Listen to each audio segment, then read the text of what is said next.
Support comes from the Missouri Forest Products Association, saluting Earth Day on April 22nd with an ongoing commitment to help offset carbon emissions with sustainable harvesting of Missouri forests. Details at choosewood.com. Welcome to a special edition of St. Louis on the Air. I'm Sarah Fenske. Aarti Shahani was born in Morocco but grew up in Queens. Her parents were undocumented, and the 5 members of the Shahani family shared a 1-bedroom apartment, a roach den, she writes.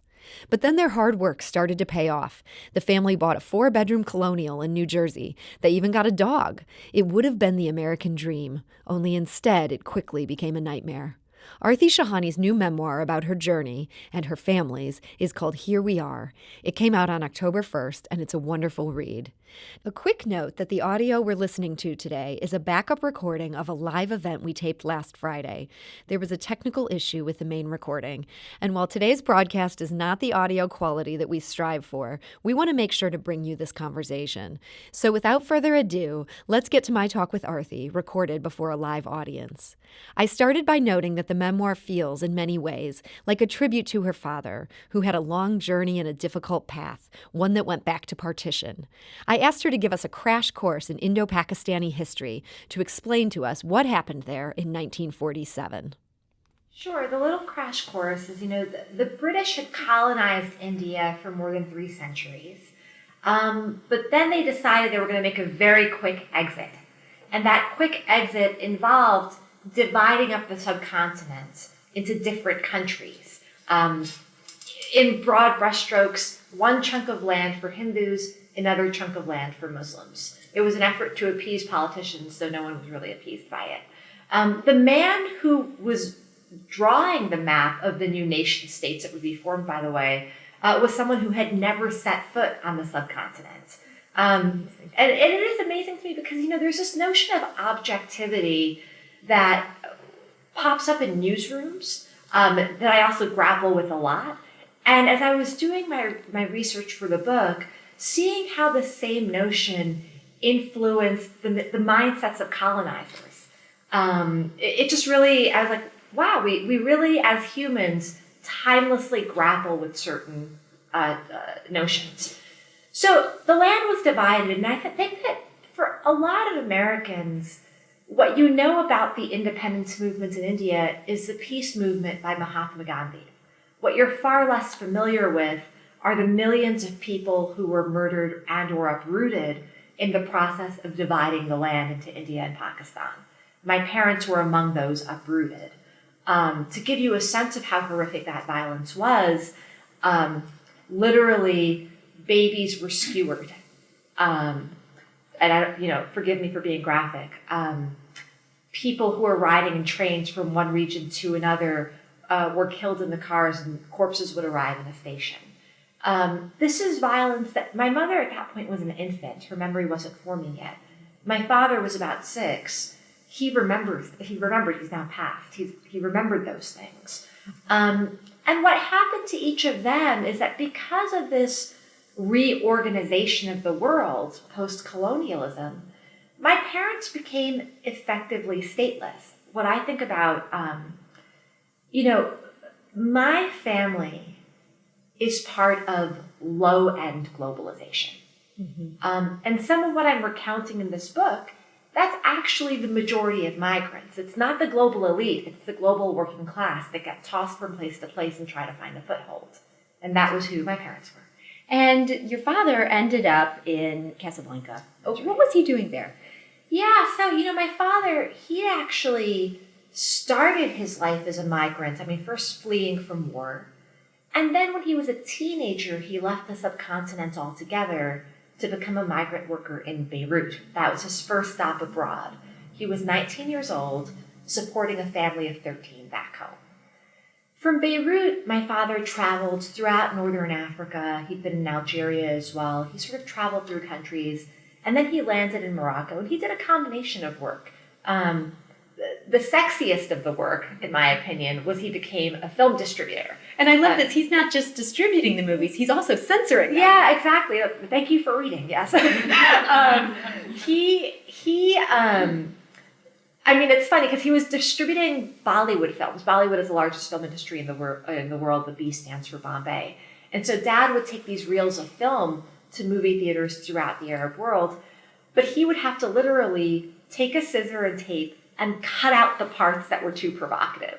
So like, just to give people an understanding of what that means, like too provocative did not mean like racy, rated R, like sex scenes. It was like a man and a woman embrace. Yeah. You know, you couldn't have that in Northern Africa at that time. No, exactly. And I think that part of what's funny that, you know, as I'm tracing in this book a journey of a migrant family, a father-daughter story, a young woman coming of age, just sort of different layers going on here, what I did realize is like, I'm really tracing also this radical shifting of like sexual and cultural norms, you know, from Dad's age to mine. Yeah, things changed a whole lot. Oh my God, yeah. I mean, we talk about Tinder now. That's nothing compared to the leaps that happened before. Yeah.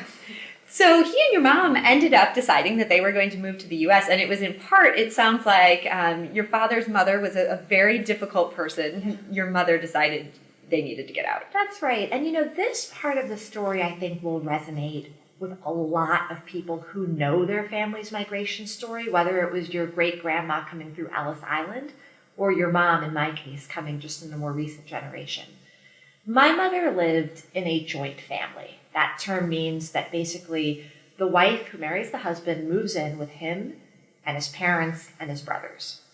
That was the situation they had in Casablanca, only it was more like my mom and dad secured the place to live, and then my mom made what ultimately was the mistake of inviting her mother-in-law and extended family to come in and move in with them. My paternal grandmother, the word for that is Dadi, I didn't know this before, but my Dadi was quite abusive to my mom. And my mom didn't know the word abuse at the time. It wasn't a word that existed in her vocabulary. It was just tough family life. So my Dadi, for example, would throw food straight at my mom if she didn't like what was on the plate. She required my mom to ask permission to open the refrigerator at times. She required that my mom ask for permission to leave the home. She enforced a really awkward and painful sleeping situation where my Dadi ordered my dad to sleep in the bedroom with her, and my mom had to stay out in the living room on the floor. You can see how your mom objected to this ultimately. Yeah, and actually that's not even the straw that broke the camel's back. Yeah. I mean, that's to me the kind of extraordinary thing about it. And I didn't actually know these things until I needed to start making sense of my life through understanding my parents' journey, you know, the continuity from them to me. And yeah, I wasn't aware that my mom was basically living for more than a decade in a highly abusive situation. Also, my mom is the most resilient human being I know. I mean, the most resilient human being I know. So it shocked me to learn that at some point things had gotten so bad she actually tried to take her life. Yeah. I didn't know that. But the straw that broke the camel's back was actually, I was born, okay? And that was not the straw. No, that's not the straw. Though sometimes, you know, my parents definitely felt it. But I was born, I was an accident, okay? You were the youngest of three. The youngest of three, born 14 months after my sister, my big sister. And when my parents brought me home from the hospital to our flat in Casablanca, my grandmother would not allow my mom to enter the home with me because she said, "What have you brought me?" They didn't know the gender that I was. "What have you brought me?" And my mom said, "We have a baby girl." And then my Dadi was very upset. "Another girl. What is my son going to do with that?" So she wouldn't let us in the house. So my first night home, so to speak, I kind of never went home. My mom and I went to stay at a friend of my father's. And then my dad agreed to a request my mom had been making, which is like, let's take the kids, the three kids, and come to America. And that is not a unique migrant story. It's, I think, a lesser understood one. But coming to this country and leaving a difficult family, crossing the Atlantic or the Pacific, it's much easier in some ways than just moving across the street from that family. Mm-hmm. You can really get away, put some distance between those bad relationships. Yeah. Now, the story of where your parents ended up in Queens, in their original building, In some ways, these were some pretty horrible living conditions. I mean, as you say, roaches were crawling over you as a small child. But in other ways, it was so heartwarming to read about this building. When you look back on that period of your life, what strikes you the most? And I really appreciate you saying that, because I feel like, yeah, I definitely lived in a roach den, and I really did wake up more than once with a roach crawling on my bare skin. Like, that actually happened. The only thing I have a phobia of in life, as far as I know, is roaches. But that said, I mean, my building was awesome otherwise. Like, we were a working class United Nations with a real sense of community. Like, a lot of people in this country, we're now beginning to talk about this, deal with isolation and loneliness. I grew up with love, not just from my parents, but the neighbors. I mean, like, I had dozens of aunties and uncles from all walks of life. And these weren't just other Indian immigrants. These were people from everywhere. They were from everywhere. Like the ones I was closest to, a Jamaican aunt, a Korean aunt, a Chicano godfather of mine from a Christian cult. Like, I just sort of, I had a real, what I mean by the Christian cult, I don't mean to be so shorthand about it, is my mom loved religion. She was basically a God hopper. And so that's a great way to describe it. I mean, that's who Mom was. Like, and so Flushing is actually, you could credit it as Flushing, Queens, where I grew up. When I was growing up, was among the most diverse zip codes in the entire country, 11355. Also a birthplace for freedom of religion in the U.S. And so literally, just like every few feet, you could stumble into a different house of worship. So Mom would literally take me and my little sister and explore. Like, we went to the Unification Church. If you're not familiar with that, the founder, Sun Myung Moon, who claimed to be a kind of second coming of Christ and performed mass weddings. I'd been to mass weddings as a child with hundreds of people from different countries wedding each other. The Unification Church helped to feed us when we didn't have food. That was a very meaningful form of caretaking. I grew up going to a Korean feminist Zen Buddhist temple. And that kind of exposure, it's kind of funny because President Trump and our families both come from Queens. And I think that he fundamentally misunderstands the lesson from our hometown. Where I grew up has taught me to be at ease with just about anybody. Like, very little free, like, I can roll with anyone. And that's actually the future. I mean, the march of technology and the migration networks that already exist and how people intermarry and fall in love and how cultures merge, and all of it's pointing to the world is just going to get more and more diverse and integrated. Our hometown, President Trump's in my hometown, is at the forefront of that trend. And when you grow up in that, you actually feel really at ease and prepared for what the world is. Yeah, that apartment building you grew up in, it was sort of like you were seeing the future of America right there. Absolutely. In the early 80s. Nutty things happen too, because, the thing about America, freedom. Did you come here for freedom? For my father, America didn't ever really feel like freedom. It felt like a cold, like physically cold, snow, lonely place where he didn't necessarily feel at ease. For my mom, America was a way to escape, not from communism, from patriarchy. She could leave an incredibly controlling, huge family, and she could suddenly matter and have an identity outside of wife and mother. And she really took to this apartment building. She worked it. Your mom could have been elected president if this apartment building was the one voting. Yeah, she was actually president of the apartment building. Yeah, so she did, literally. Yeah. They literally started a tenants association once we got our papers. And Mom, wasn't afraid to put her name on a sheet of paper.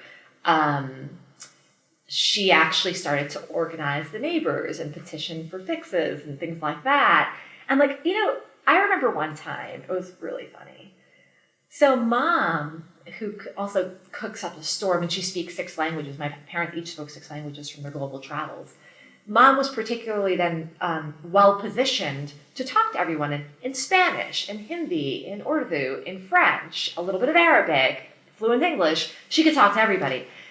So she started basically having meetings at her home, at our home, inviting people over. And one day, Eyewitness News, I believe it was Channel 7, they were doing a national 1-hour feature on diversity in America. And they chose to have part of that feature set in my home, in my childhood home. Literally, in your apartment. Like, literally, they came into the apartment, and they were basically shooting. The host at the time was Roz Abrams. I vividly remember this. I actually still have the video footage from it. She interviewed me and my mom about the importance of diversity and getting along and talking about our differences. And there were like a camera crew, friends piled in the apartment. Now, the only thing is, my father had no idea my mother was doing this.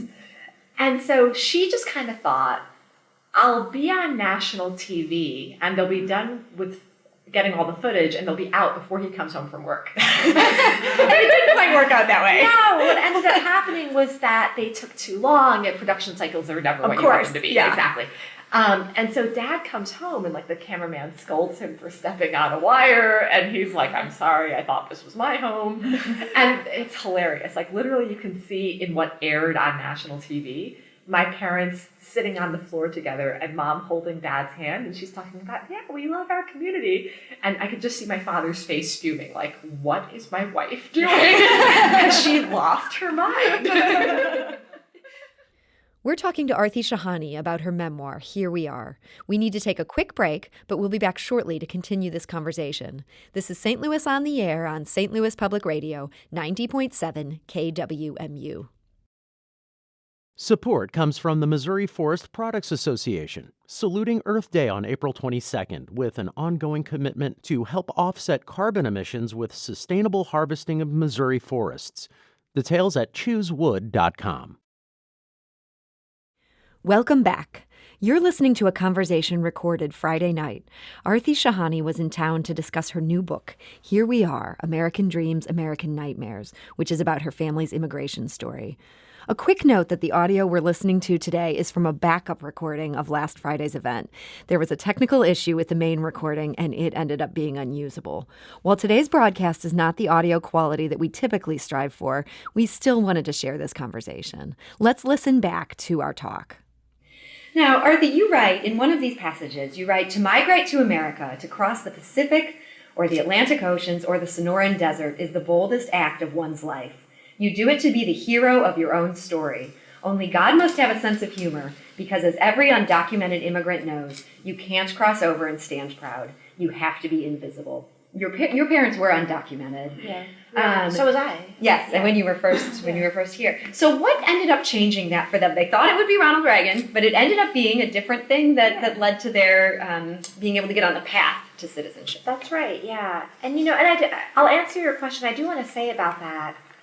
When I was writing Here We Are, it was important to me to tell a family story with real honesty. Come and dissect us as deeply as I have dissected us, and decide for yourself what you think about things. I don't really need to push an agenda with anybody.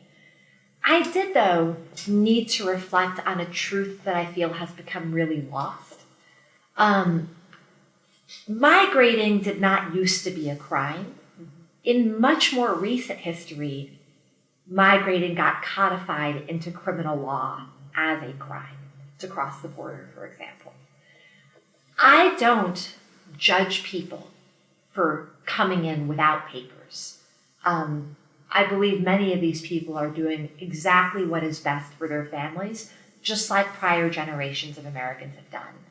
And it felt important to me to speak up and not bite my tongue around that, because I think it's really, I respect those who hold others to the same standards they have met, not to higher standards. And I worry that in our country, we are continuously holding the newcomer to far higher standards than our own families met. This idea that when my grandparents came here, they learned English, when in many cases they didn't. Yeah, exactly. And if you go to Ellis Island, this is an interesting thing to me about it. It's I would highly recommend for anyone visiting my hometown, New York City, to visit Ellis Island Museum. It's a wonderful place. You come to learn, for example, today they always say, wait online. Why won't they just wait online? Well, frankly, at this point, there's not actually a line to wait on.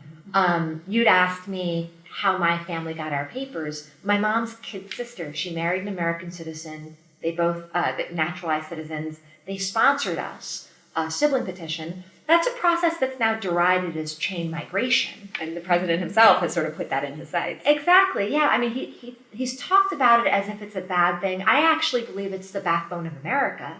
So again, I think that we have a real differing of opinion about what the truth of our identity is. That petition from my auntie took about 4 years to process. Today, that same petition, for the very narrow pool of people who are even eligible to apply, would be more like 25 years. Wow. Now, the Ellis Island immigrants who migrated here, some fleeing persecution or poverty, but plenty of them just adventurous and wanting to check out what this place was about. According to archives of that museum, the average wait time to come and gain entry into this country, 3 to 5 hours on average for the vast majority. So that's the way some of our grandparents did it. Exactly. Many, actually, more than a third, or about 1/3 of Americans can trace their roots to Ellis Island. And so I would really encourage, I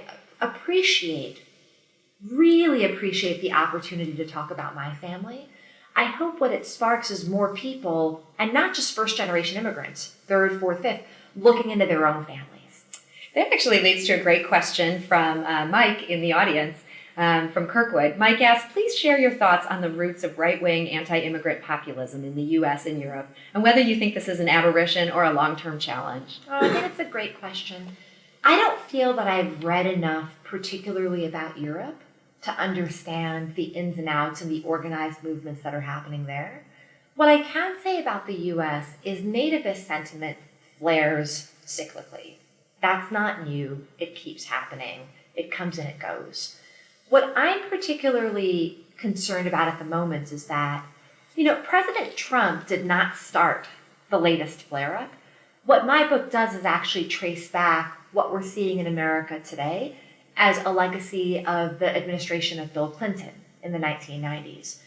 Bill Clinton is actually the president, who'd signed 2 laws in particular that ushered in a really new legal approach to immigrants and migration, which is an approach that treats us fundamentally as a crime control problem. Mm-hmm. President Trump didn't create that. I believe that since Clinton's legacy, we have not had really high political leadership up top stop and question it. I am hopeful that that will change. So what I think needs to happen in the U.S. is we need, for example, now the presidential candidates to understand migration as an inherent good and a constant thing that we want in this country, and to also understand it as an equity issue. Because who are migrants? I mean, they're the working class. That's who they are. That's who we are. And so do you talk about them like they're all suspected criminals and terrorists, or do you actually accept, oh my God, the entire world has been shaken and stirred. Human beings are being forced to move. And this country that was built off of migration will continue to let itself be replenished by it. We're talking to Aarti Shahani about her book, Here We Are. She's NPR's Silicon Valley correspondent.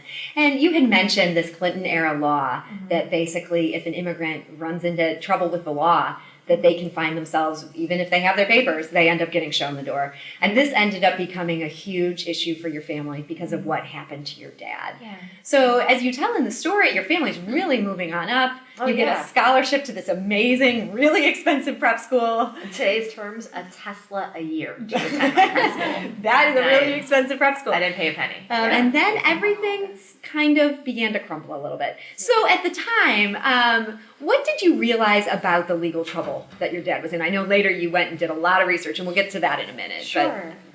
So while I was trying to make it in this fancy, hyper-elite world, my father managed to open up a shop, a small electronics store, on the exact same block where he used to shovel snow for $4 and $5 an hour. Okay. He was achieving his dream.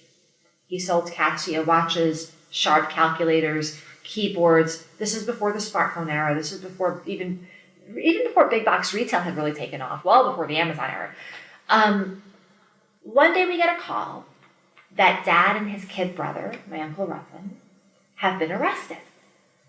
And they're at Rikers Island Jail, which is a horrific place in New York City. It is known for example, prisoners being gang raped, people regularly being sliced. It is basically a site of massive human rights atrocities, and people are trying to shut it down now, actually. Dad and my uncle Ruffin are there. According to New York State, my family has sold watches and calculators to the wrong guys, to members of the Cali drug cartel. So my first reaction when I heard about this, and this is what I really delve into in the book, before my father was arrested, even when he was doing the thing he was incredibly proud of, running his own business, I was already kind of ashamed of him. I remember in public school, I was so proud when my parents would come for Parent-Teacher Day. Like, oh, they'll just hear how nerdy I am. This is great. At Brearley, I didn't want my parents coming because I just felt like people looked at them like the help. No one invited them to their country house, you know. So I was already grappling with that kind of, you know, a lot of us are ashamed of our parents. We're just not supposed to say it.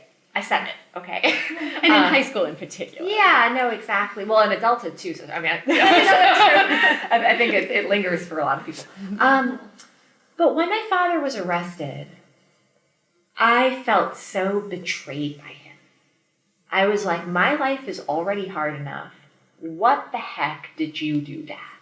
And I'll add, my professional aspiration ever since I was incredibly little was to be a prosecutor. So you were on the side of the feds. I assumed like he did something horribly wrong. And it was a New York State case. It ultimately became the feds in a twist of what happened. But, you know, the one little thing that tempered that reaction, just slightly, just ever so slightly, was the first time I went to Rikers Island to visit my dad. It was a couple days into him being arrested. I went with my brother and my mother. And when we were there in the huge open-air gymnasium where hundreds of people are waiting to see their loved ones and whatnot, I remember feeling like, what are we doing here? What are we doing here? But then also stopping and looking around and saying, where are all of the white criminals? Does New York City not have any white criminals? This can't be. But according to Who's at Rikers, it's only black and brown people who are breaking the law. And that, I didn't know what to make of it yet. But you felt that. I did. Yeah. So you later ended up going back as a journalist and looking at your father's case and reading these court files and even interviewing some of the major players in it. That's right. What ended up being your takeaway once you kind of got to the bottom of what happened? Did your dad get railroaded? You know, it's interesting. One of the people I interviewed while writing this book was the judge who hit the gavel.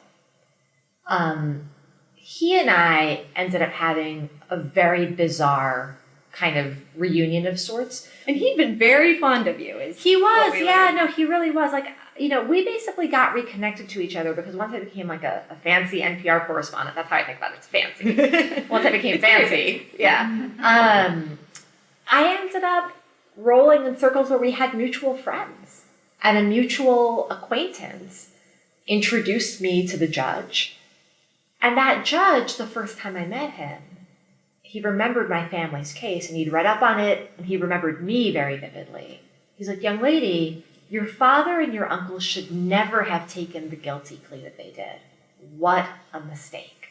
Now, what I hadn't explained yet to you is that my dad and uncle, when they were up against these charges of money laundering for a drug cartel, the prosecutor talking about our family business like, you guys are just a front for horrible human beings, they agreed to take 8-month sentences.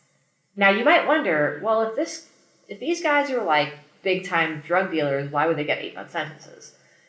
The prosecutor didn't actually have some huge case, but my family was, in a sense, one of the few people fried in a botched drug war investigation. The prosecutor wasn't able to get real cartel members. So you might as well get them. Well, get who you can because you need to show some numbers. You need to show some convictions. So my father and uncle, they took 8-month sentences, but what ended up happening is because of these laws I just previously mentioned passed under Bill Clinton in the 1990s, the 8-month sentence for each man ended up spiraling into a 14-year legal battle that I ended up fighting until the age of 30, becoming my family's faux defender. The aspiring prosecutor kid becomes a family faux defender. And when I'd met that judge as an adult, when sort of I thought this chapter of my life had been closed, and he told me, man, that was a bum deal. And then after the judge told me that, at first I actually couldn't really deal with what he was saying. And this is a lesson, by the way, in trauma. You have to be ready for a conversation to actually have it.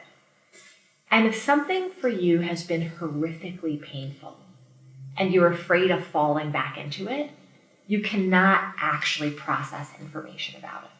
So, you'd think as someone who appreciates investigative reporting and loves to learn and insatiably curious, one would think, oh, the judge would tell Aarti that, and then she'd be like, tell me more, Judge. Let's break out the files. Let's talk about it. No, my reaction was to sit in a sofa, want to die slowly from the inside, and run out of his office. And it took me 3 years before I had the wherewithal to call him again.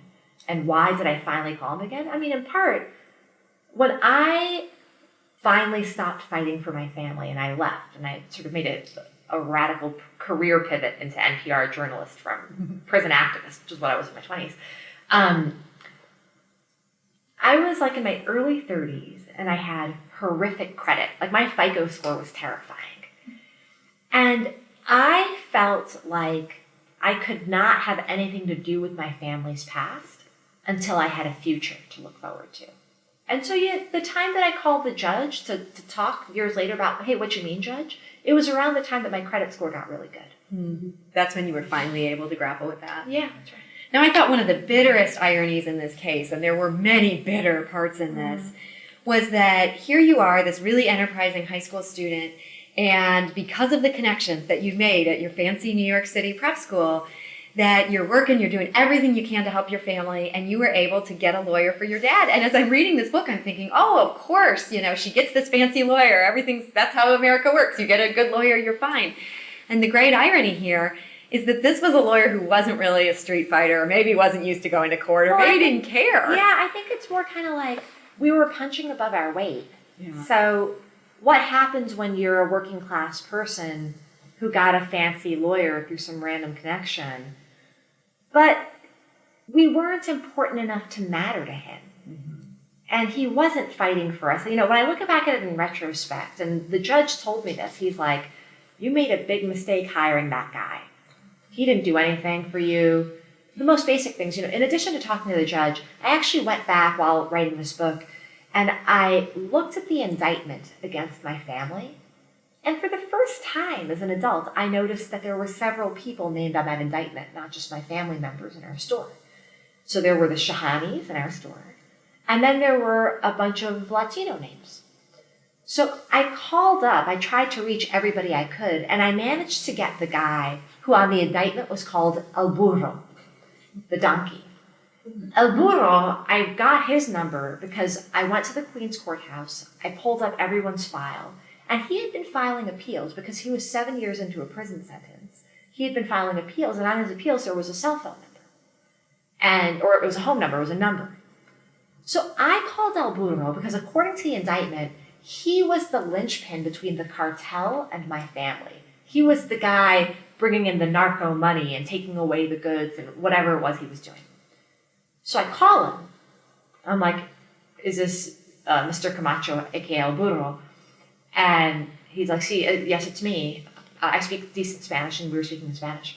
And I ask him, because I want to understand, why did you come to my family store? Why did you decide that the Shahani store was where you were going to do your business? Were you doing your business everywhere, or did you choose us in particular? And part of me wanted to know, is there just something I didn't know about my dad or my uncle? I was still open to that. I had no attachment to the outcome. He's like, I never met your family. I never went to that store. They made it up. I have no idea what they're talking about. Now, here's the thing. It took me all of 2 minutes of a phone call with a person listed on an indictment to get that pretty damning rejection of charges.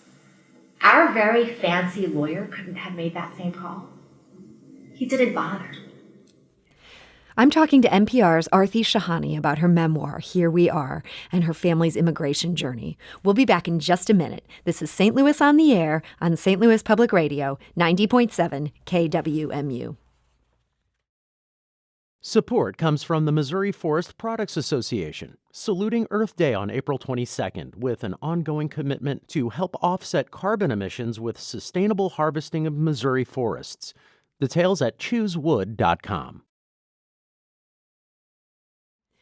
Welcome back. You're listening to a conversation recorded Friday night. Aarti Shahani was in town to discuss her new book, Here We Are, American Dreams, American Nightmares, which is about her family's immigration story. Aarti is NPR's Silicon Valley correspondent. I returned to our conversation by noting how she wrote about how her father, who was this old world guy, must have been taken aback by the fact that his most ambitious kid was his younger daughter. She wrote, "A daughter presents to a man an existential crisis. He spent his whole life learning there are differences between the sexes. Because that story has worked in his favor, it's in his self-interest to reinforce it. But it's also in his self-interest to see his offspring leap as far as possible to achieve the dreams he could not." So I asked her when he came around. I'd mentioned that my dad and uncle took guilty pleas. They thought they were serving 8 months, but then it spiraled into a second surprise punishment, deportation. My uncle, we learned about deportation with my uncle first. We thought he was coming home from his sentence. And actually he served 2.5 years instead of 8 months because New York State made a mistake. So the judge in the case, the reason the judge was so fond of me, the one I'd mentioned who I interviewed for this book, is as a teenager, I began writing to the judge to sort out the errors that the state had made. I became the advocate for my family, and the judge got my letters and he responded to them. On the record in court, he called me his most frequent pen pal. That's the relationship we had formed while I was trying to sort out the mess. So the day my uncle was supposed to come home, he went missing. 1, 2, 3, then 4 days. We had no idea where he was. Homecoming party turns into a search party. We literally have no idea where he is. I'm at that point a student at the University of Chicago. High school is done. And I get a call. It's my father. Well, we have no idea where my uncle is. It's my father. My father is crying. I'd never heard him cry before. And my father says, "Aarti Dal, they took him. They took him." Who took who? Immigration. They took Uncle Ratan. They took him. I'm like, "What are you talking about?" He's like, "For deportation." Deportation, like that word sent a shockwave through my body. Because I was like, "Well, we're American. What are you talking about?" I was like, "You gotta be wrong." But something that really struck me is I am the first person my father called when he finally found out where his disappeared brother was. Because he knew you could take care of business. Exactly. It wasn't anybody else. It wasn't another brother in his huge family. It wasn't his eldest son. It wasn't a trusted. It was his little girl. And I would say that it's not like Dad stopped to say, "Aarti doll, I was wrong about gender norms." No. No, we never had that reckoning. It's that through living life together, he started to see me in ways he could not have imagined a woman to be. And I'll say that something else happened. I saw him as a much more multidimensional person. He stopped being the old world introverted crank who got in my way. And I started to recognize, oh my God, this is a man who was pretty much fated to a life of utter irrelevance and starting over and over, because of the circumstances he was born into. My father spoke 6 languages, had a fantastic memory, and could multiply very large numbers in his head. He was a brilliant man. If he were born into this country with U.S. citizenship, with the stability that we have here today, he would have been a hedge fund manager. He would have been, at the State Department. He would have had some kind of job where he got to sort of realize his self-worth. That he never got that. Instead, he ends up at Rikers Island. He ends up a prisoner and ultimately fated to live, and ultimately his life ended with what was his legacy. On paper, he was a criminal alien. So going there to the end of his life, as you're talking about his legacy there, part of his journey that I found frankly surprising is that in the end, when he was still in good health, you were able to help him to get back to India, and he got to see family there. It sounds like he had a great trip. And yet when he became very ill, when he was on that trip, rather than sort of ride that out and see what happens in India, where he had plenty of people to sort of keep an eye on him, you ended up making the decision at great expense to yourself and great discomfort to fly him back to the United States. Why did you decide to do that? So my father, he went to India toward the end of his life. He landed in ICU, and I was getting very different messages from relatives. Like, one relative is like, your father is about to die. Another relative, everything's fine. He just needs some dosa and chai. Everything will be okay. Another relative, no, you must come here. It is your duty to be with your father. Like, families have a way of offering a lot of opinions. Like, it's just, I'm sure we all know this. It's like, when you need them least, they have the most. And ultimately, the doctor at the hospital was like, my dear, I think that, if your siblings and you are going to come here, now is the time, because I'm not sure how much longer he has. It was wild to me, and it presented to me a kind of existential crisis. I fought until age 30 to keep my father in this country. And then I am realizing that he might actually pass away in India. And I thought to myself, it was a nagging thought I'd had the entire time I was fighting. Aarti, are you fighting the wrong battle? Are you misguided about America? Is America not actually your country? Is it not actually your father's country? Dad is going to pass away in the land he actually belonged in this whole time. Mm-hmm. It wasn't here. But so you did choose to bring him back here, even though there was a part of you that thought maybe he should have stayed. And I don't even think I chose to bring him back here. I mean, it's funny because I reflected on in the book, for all the years I fought to keep my family in this country, when I was fighting that fight, I didn't stop to ask my father what he wanted. Mm-hmm. I didn't say, hey, Dad, do you want us to fight? I was like, over my dead body are they taking him away? We belong here. My name is Aarti. For the longest time, I called myself Aarti. Like, I literally could not pronounce my own name. That's how American I was. Okay. And so, in India, when I got there to my father's bedside in the hospital and he was in ICU, I was like, Dad, shall we all just stay here for a bit? He's like, no, take me home. And by home, he meant the U.S.? Yeah. And so you did? I did. Kind of an amazing flight.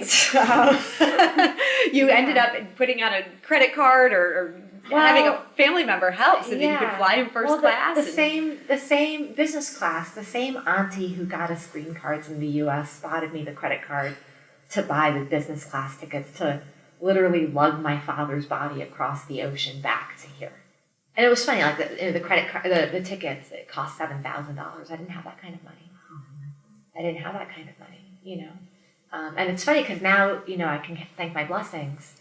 I do. I have I'm now a homeowner. I have a and in California, no less. California, no less. That's a major accomplishment. Like the book, the subheading, it's Here We Are, the statement of fact, here we are. The subheading, American Dreams, American Nightmares. It's not just American nightmares, okay? My father lived the nightmare, but I would be really disingenuous to not acknowledge I have lived the dream. And what I mean by I have lived the dream, not that it was easy. I mean, I detail in this book how the quote-unquote justice system derailed my life. I grew up in the shadow of a legal case that was supposed to go away but never did. And that's a very common experience in America. Okay, we're not the only ones. But I also got to leap in ways that would never have happened back home. And my mother, my very boisterous mom, who is an amazing character in real life, let alone in the book, she reminds me of that a lot. So let's talk a little bit about that. I know that probably a lot of people are here tonight because they're interested in your career at NPR. And just to remind people, we're talking to Aarti Shahani about her new book, Here We Are. You ended up transitioning to fighting for your father's case to becoming basically a community organizer, and then from there to journalism, which is really kind of an unusual path. Yeah. Not many journalists come out of community organizing. Tell us a little bit about that journey, how you ended up becoming this NPR reporter. Yeah, I feel like in the process of fighting for my dad, the September 11th attacks happened. And what I saw occurring was the political campaign I was working on to reform the immigration laws, it was a bipartisan campaign. Republicans and Democrats both supported it. It fell apart. We had a new political chapter, a new historical chapter in this country where immigrants were going to be scapegoated and demonized. And I saw a bunch of other New Yorkers, people from my community, being picked up and rounded up. I accidentally started a nonprofit. And I was doing that work, that political work, as an activist, as an organizer for about a decade. And then I just burned out really badly. And I mean like ugly burnout. I mean the kind of burnout where like I was laying on the sofa and I could finish a bag of Doritos and then have the Ben & Jerry's ice cream and then pass out without brushing my teeth. It was kind of like that kind of... That's bad burnout. It's like over and over and over again. It was like sad. And it was interesting because one day I chatted with a friend of mine, a good friend of mine, and she mentioned she was applying for graduate school. And, this was a huge difference for my dad and I. We both dealt with depression, but my father, the challenges we had in this country weren't his first rodeo. He was already tired by the time he got here. It was my first rodeo. So when a girlfriend mentioned, oh, I'm applying to grad schools, I was like, wait, there's an out? Like, I just didn't know that there was a way for me to leave being an immigrant daughter, And to just start over. Yeah, I just didn't know. And so kind of in the last minute, I had like maybe 10 days or 2 weeks, just a short period of time, I threw my hat in the ring to Harvard. Just start at the bottom. Well, I think it's more like I didn't have any real plan. And so I was like, let me just toss something out. I don't know. Maybe it'll stick. Just for the record, this is not the normal path to a great journalism job. Well, I mean, there are like a lot of funny things to me about my path into journalism. But anyway, I got into Harvard, the School of Government there. And they gave me a full ride. They said, you're accepted and we're paying for it. I didn't go in to Harvard for a master's degree thinking, I want to be a journalist when I come out. I just went in thinking, I want to obliterate my entire identity and start over. And what can do it? Well, the H-bomb can do it. That can help to redefine me. And it did it. It did it, because you know what? Had I, being exactly who I am, with my skills, my ability to find anyone who is relevant and get them to talk to me, journalists and community organizers have a lot in common. The way that you have to find relevant people, the way that you have to pull out information for them, the way you have to tell stories to move people. Journalists and community organizers have a lot in common, but the fact is there's a fear in the news industry of activism, of sort of being biased in certain ways that are not fair to our audience. So if I had tried to pivot from activism right into mainstream media at a major news organization, there's no way I would have been let in. There's no way. But the H-bomb helped. Suddenly I could say, oh, I'm just a student at Harvard. Now, interestingly, my entry to NPR, though, I happened to do a summer internship in news. And I wrote a story that got on the front page of the Washington Post.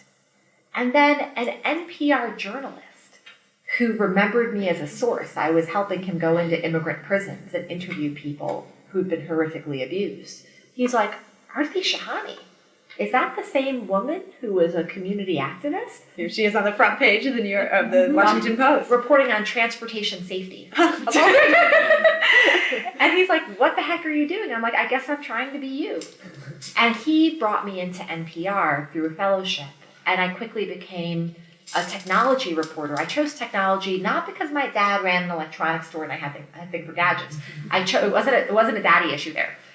It was technology was a huge and safe distance from anything I'd ever been an activist on. So people who are gatekeepers, editors, people who would decide, hey, are you fit to do this thing? They wouldn't be suspicious of me on the tech beat. Whereas, for example, I make this point in the book. If you worked at Goldman Sachs or your daddy worked at Goldman Sachs in the news industry, that qualifies you to be a business reporter.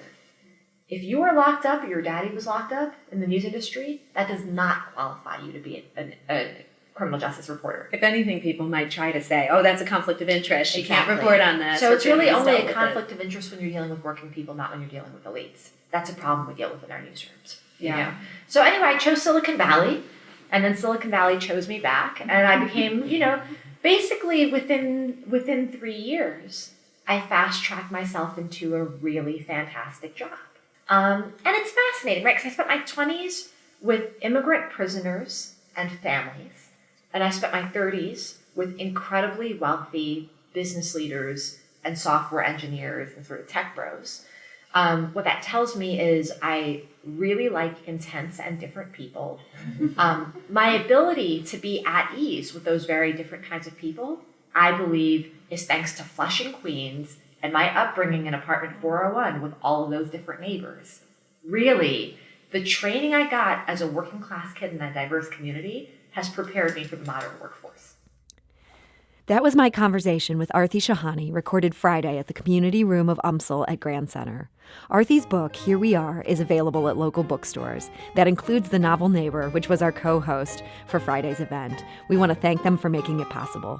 Podcast episodes of St. Louis on the Air are available at stlpublicradio.org, or you can subscribe for free on Apple Podcasts, the Google Podcast app, or wherever you get your podcasts. St. Louis on the Air is a production of St. Louis Public Radio 90.7 KWMU. Thank you for listening. I'm Sarah Fenske.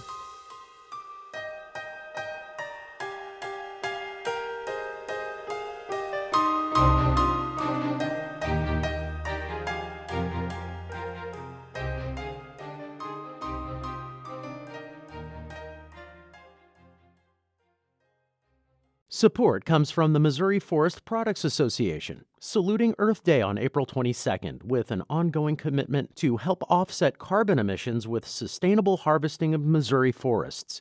Details at choosewood.com.